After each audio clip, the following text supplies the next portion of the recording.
commercial mortgage foreclosure action. SunTrust Bank brought an action on their promissory note and mortgage against Mr. and Mrs.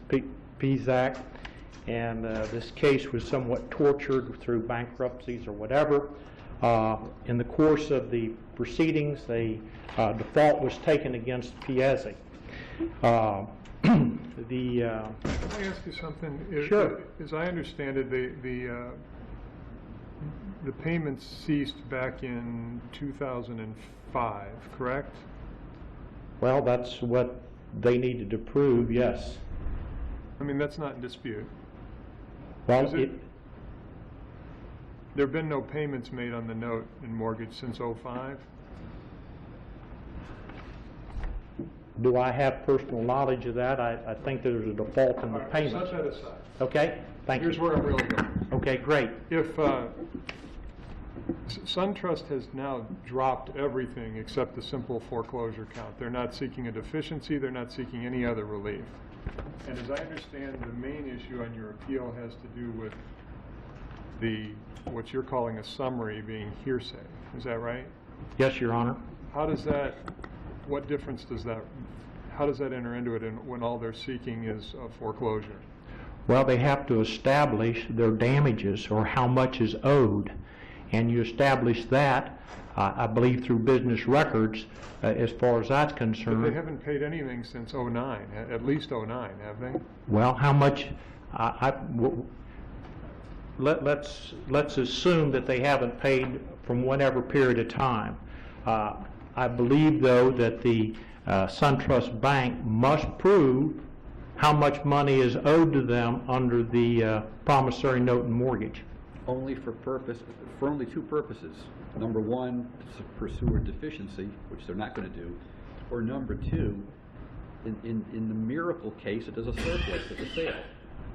Well, I understand, but until you establish that, you don't know whether it's a miracle case or not. We don't know what the court certainly doesn't know what the value of this property is, whether it be $500,000 or whether there is any equity. I think that you're taking judicial notice, which I understand, and I'm not suggesting that's not the case, but that the value of the property may be less than what is owed, but that's not before the court. And in other times, how can you assume that that there isn't any equity in there? So I think that even when a default's been entered, we still need to be heard as far as the damages are concerned.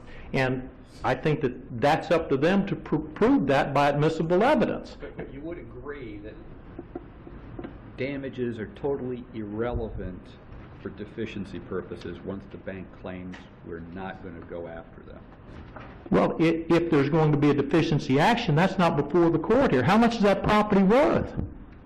Do we know that there's going to be a deficiency? I agree in a deficiency action that if they're not going to have a deficiency action, you're absolutely correct, but that's not what we got before the court. We don't know how much the property's worth. Your real argument is the proof was inadequate. That's absolutely correct. Tell us why it was inadmissible hearsay.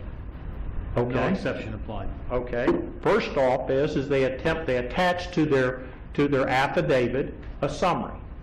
If you look at the Exhibit F, it doesn't have what the interest rate is. It has a list of all the payments. Okay. So this doesn't comply with hearsay, and it doesn't comply with the summary evidence statute, which is 95.956. What about B, Exhibit B? Does that give a breakdown of interest and principal?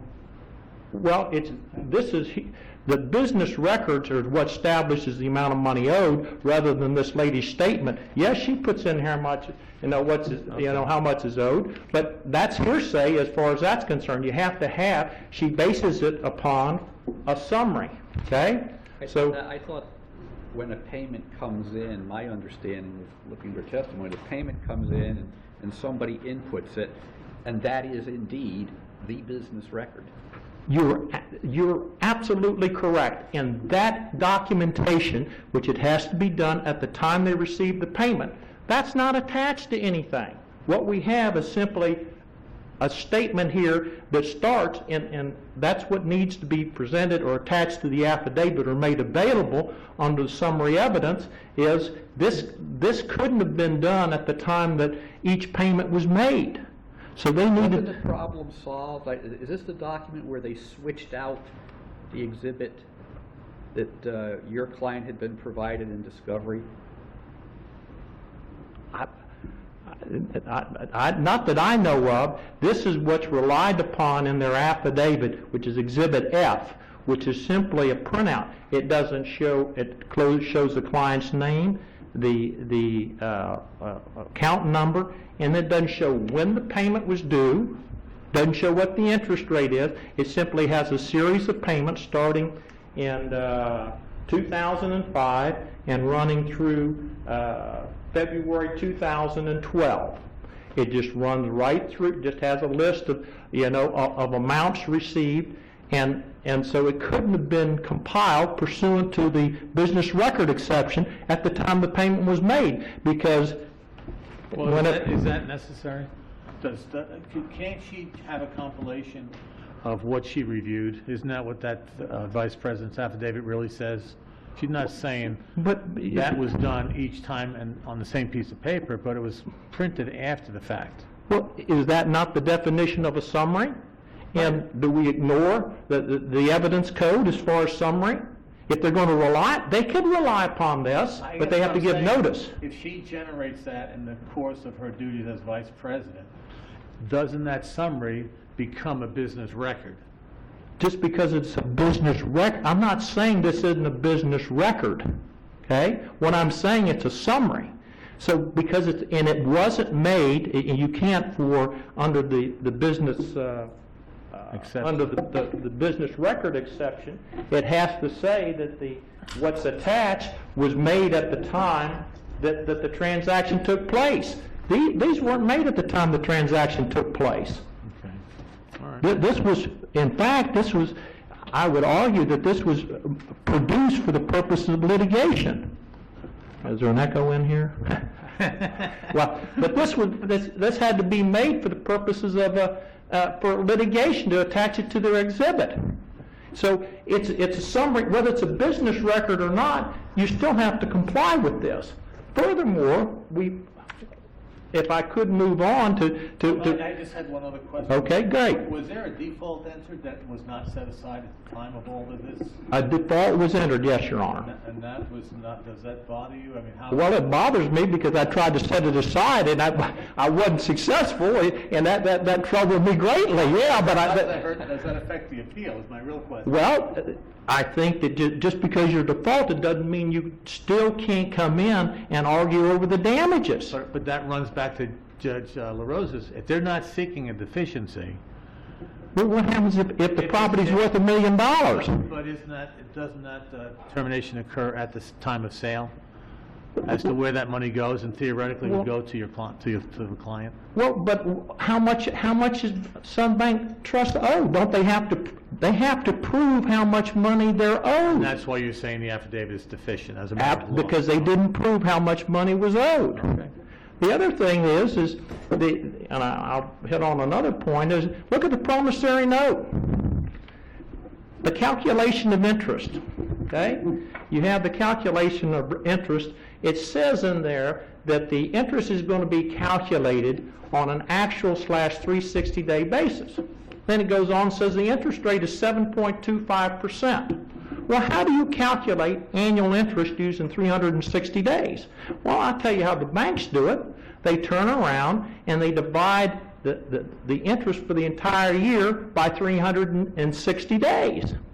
Well, if you do that, well, you're charging more interest because there's 365 days. If you multiply the per diem interest on that, multiply it by 365, you're collecting a whole lot more interest. You're collecting, not a whole lot more, but you're collecting more interest. Is that a contract issue that It's a patent ambiguity. It's a patent ambiguity, right on the face of the note. But the default kind of is a problem to make that argument at this stage of the game that there was something wrong in the contract, in the agreement to use 360 versus 365. Well, as far as a default or ever how they're going to, how can they have, and also the memorandum set forth, even when you do that, how can you have accurate business records, okay? Because we go through a memorandum was filed. You know, I happen to be a very rusty accountant, but I do know how to calculate interest, okay? So and I put that in the memorandum once I filed it with the court and said, these records, even this summary, is not reliable. It's not accurate. And I took a specific example and I tried to multiply it out because you take accrued interest. That's what the note says. Okay? You do the calculation and it doesn't come out right. So I believe I've got an issue there. Besides, you know, which interest rate are we going to use? Are we going to use a per diem interest, which, and in fact, if you do the math, comes out to 7.35% if we use a 360-day year and charge per diem interest based upon that. And furthermore, whenever you do the actual calculations in the memorandum that was filed before the court, that's not accurate. The application, it was very specific in the memorandum showing what the actual, you know, calculation was between payment to payment, which, by the way, when you look at this summary, as far as that's concerned, it doesn't even say you when the payment is due. So I submit that, you know, this was shown to be inaccurate, or certainly raised an issue as far as the, you know, to be able to use this to prove the amount of money owed. It's not admissible evidence under the business record exception if you can show that it's inaccurate. And I think that that's was raised, or the memorandum was filed showing it was that there is certainly a question as far as the number of days of interest between payment to payment. And you know, basically, that's another thing that how you calculate what does accrued interest mean, which the note says that the interest will accrue. You calculate interest from the date of from the last payment, the principal balance of the last payment, to the next payment to figure out what your interest is. That's precisely the formula that we put in the memorandum and filed with the court, which doesn't match up with even the summary that they filed. And therefore, you can't rely upon, it's not admissible evidence to show how much is owed because it's inaccurate. The other thing that you brought up, and the court has addressed this, and I guess you may tell me the same thing, but I believe that the defendant should be able to take the deposition of this person who's going to testify, or as far as damages are concerned. Now, and I think Judge LaRosa has pointed out whether there's a fault entered, so if they waive the deficiency, well, I think that we should be able to take the deposition of this person to determine, this affidavit. This affidavit's great because you see it all the time from the bank people. They track the statute, but they don't put any substance in there to back up how they have all this information. If you read that affidavit, you know, this lady's in charge of all the SunTrust operations. She's in charge of all the notes and everything else. It's pretty easy, as we found out, to sign an affidavit tracking all this. She says she's the custodian of the records. I don't know what records they are. Is it the promissory note and mortgage, or is it this? Is it the accounting department, and where this is? So the former statute says that just because you state it, sort of like saying, well, I've done a diligent search. Well, that's great. That's precisely what they're saying here. Oh, well, I did all this stuff and tracked the exact language from the business record exception. You know, this came from the source. It was done at the time or whatever. But that's fine to state it, but you need to back that up with some facts. And so I submit that we should be able to take the deposition of that person, which, by the way, we took the interlocutory appeal, and they filed, and the court said, she said it was moot since she dismissed all this. I submit that it's not moot, and that we should be able to have a fair hearing, or be able to challenge this as far as the proof, as far as the damages are concerned. So I submit that there was no admissible evidence to prove how much was owed under the note. And I don't think that the fact that there's a default or whether there's they waived a deficiency, I don't think that's before we don't know how much the properties were. You got a 5-minute rebuttal. All right, well, I won't, yeah, I'll save it. Okay. Thank you. Appellate.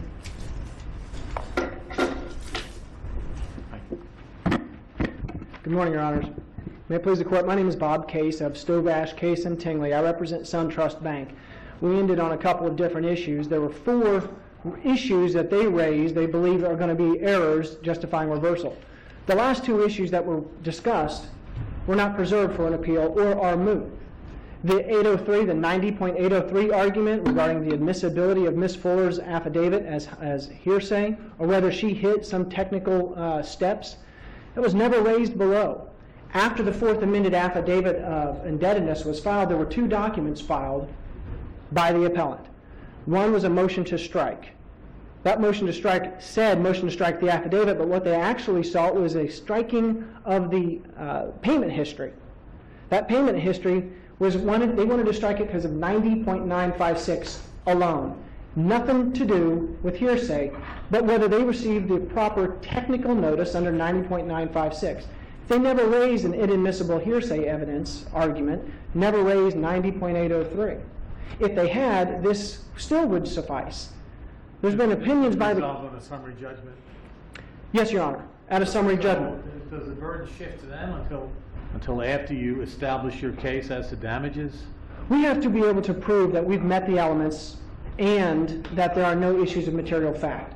Once that is done, this court has said, and I believe it's in Soper versus Stein, that they then must come forward with evidence to oppose. I guess my only question is, they don't have the burden of coming forward with evidence until the moving party meets its burden by competent substantial evidence, not just by evidence. It has to be competent substantial. So the argument that this wasn't competent substantial is not necessarily unpreserved if it wasn't competent substantial evidence on its face. Your Honor, there are 2 issues on this. First, the Florida Supreme Court on Hall versus Talcott has said in an affidavit you don't have to have all the same information that would be on trial. You don't have to have the same preliminaries, the predicates, the details that you would have otherwise.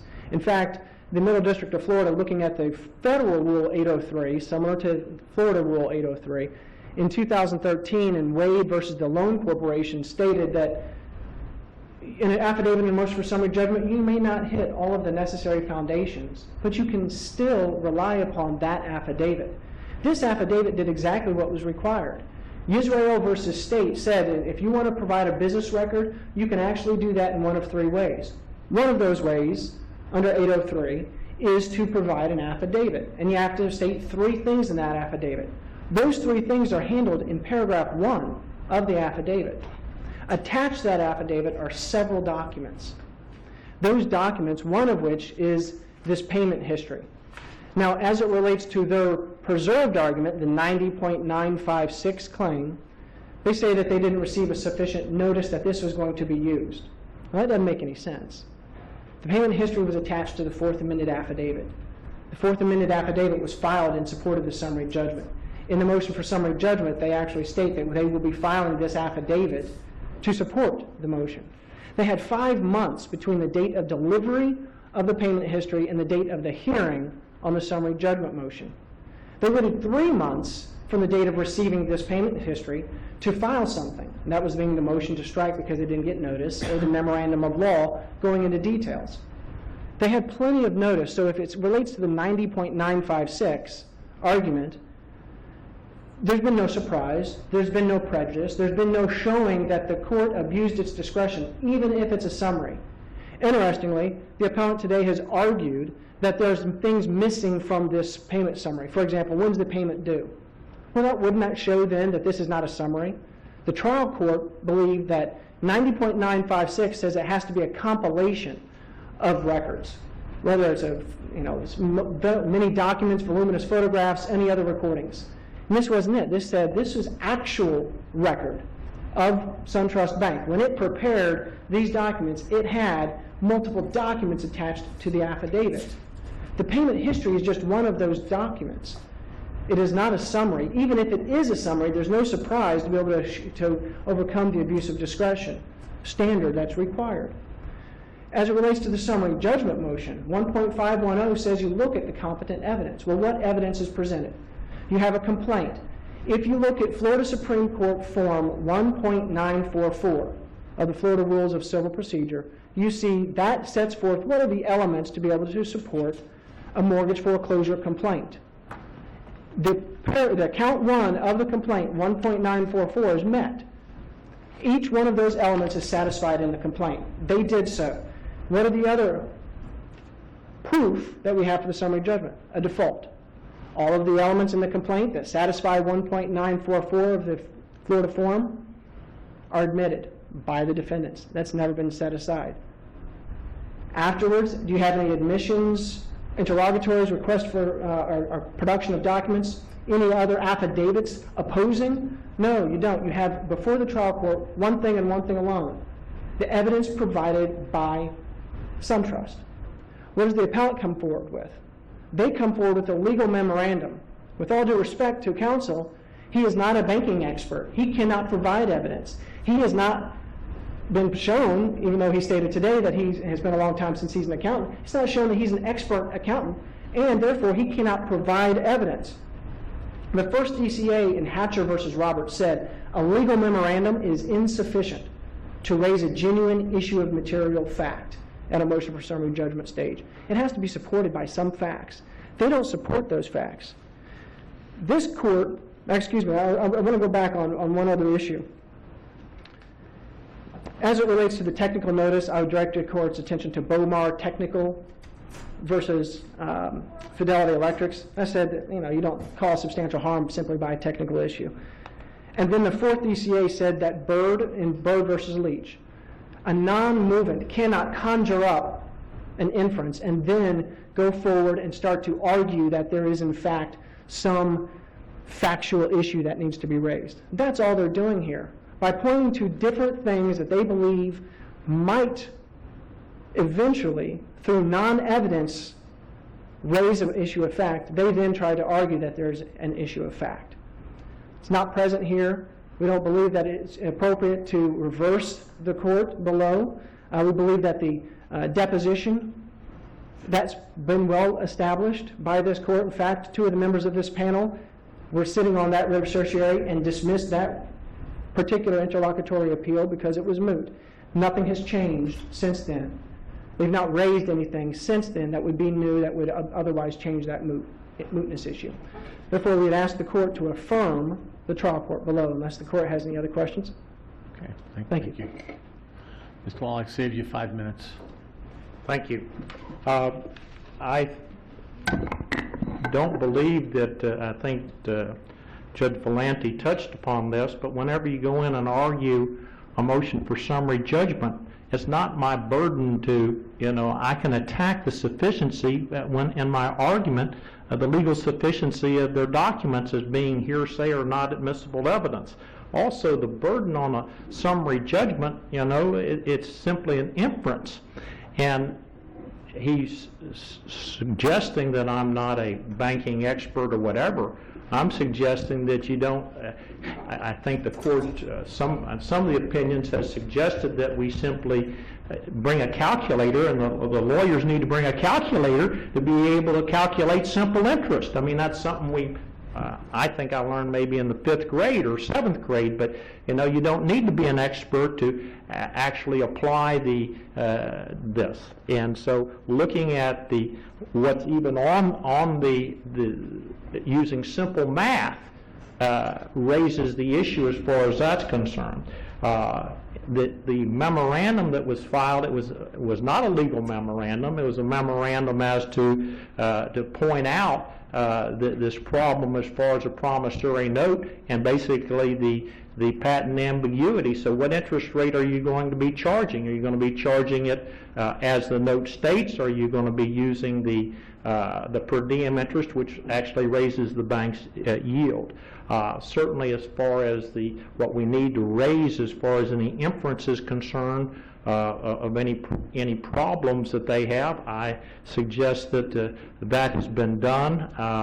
And as far as me preserving argument about a motion for summary judgment and the legal sufficiency, I don't know that that you have to do that. I think certainly if we had a trial, well, yeah, and that's the whole purpose of it. So as far as the mootness issue is concerned, I still believe that they have to prove by competent evidence how much they're owed, and they did not do that because the business records are what proves the amount of money owed, and whenever if it's shown to be unreliable, then it's not admissible into evidence, and so they didn't meet that burden as far as admissible evidence as far as that's concerned. And thank you very much, and it should be reversed. Thank you. I want to thank you both for coming. We're going to take a short recess before we call the 11 o'clock docket, and then we'll discuss the issue I asked you guys.